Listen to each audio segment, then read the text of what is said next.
Halo Logistician, perkenalkan nama aku Minlog alias Mimin Logistik. Dalam video ini, Minlog akan menjelaskan tahapan-tahapan yang harus dilakukan untuk menjadi importir di kawasan Indonesia. Sebelum kita memasuki tahapan dalam melakukan impor, tentunya kita harus mengenali terlebih dahulu apa itu impor.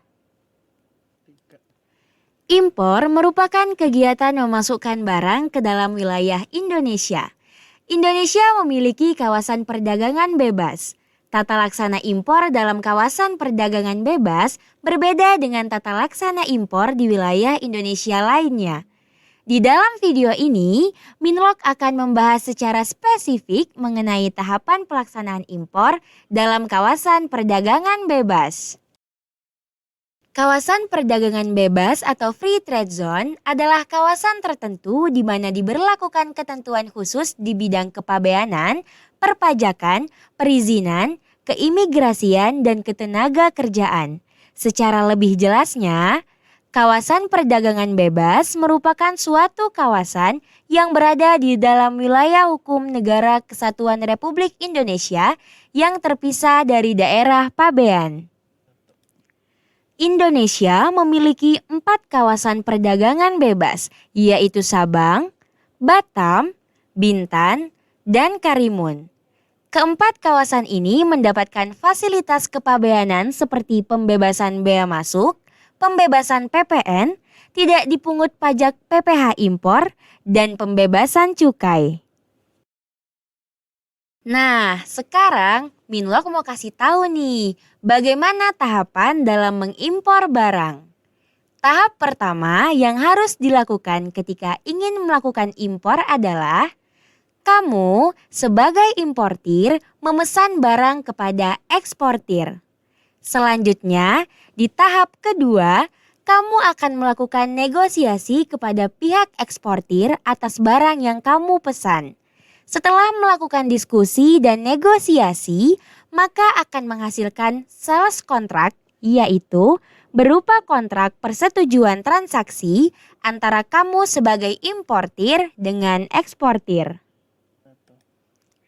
Di dalam sales contract berisi beberapa hal, yaitu deskripsi barang, ketentuan harga, deskripsi kualitas barang, waktu pengiriman, ketentuan pembayaran, ketentuan packing, dan beberapa dokumen seperti Bill of Lading, Invoice, Measurement List, dan Certificate of Origin.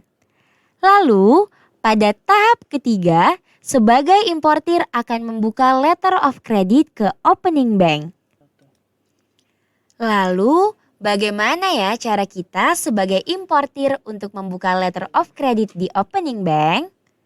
Caranya adalah importir datang langsung ke opening bank dan meminta kepada pihak bank untuk membuka letter of credit untuk dan atas nama penerima atau eksportir atau badan lain yang sah yang telah ditunjukkan oleh eksportir sesuai dengan syarat yang telah disepakati pada sales of contract. Apabila importir telah membuka letter of credit ke opening bank, maka tahap selanjutnya adalah opening bank akan meneruskan letter of credit tersebut kepada bank koresponden atau receiving bank yang berada di negara eksportir. Kemudian akan terbit letter of credit confirmation dari receiving bank yang nantinya receiving bank akan memberitahukan kepada pihak eksportir.